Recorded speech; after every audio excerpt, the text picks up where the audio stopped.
ಅಹಂಕ ಇಡದೆ ಸರಳವಾಗಿ ಜೀವಿಸಿದೆ. ದಾನ ಧರ್ಮ ಸೇವೆ ಮಾಡಿ ಎಲ್ಲರನ್ನೂ ಪ್ರೀತಿಸಿದೆ.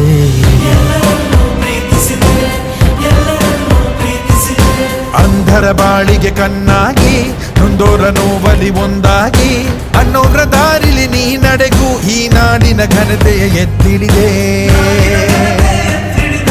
ನಿನ್ನಗಲಿಕೆಯ ಸುದ್ದಿ ಕೇಳಿದ ಕೋಟಿ ಹೃದಯವು ಬಿಕ್ಕಿ ಸುರಿದ ಕಣ್ಣಾಲಿಯ ಈ ಹನಿಗಳ ಸಾರಿ ಹೇಳ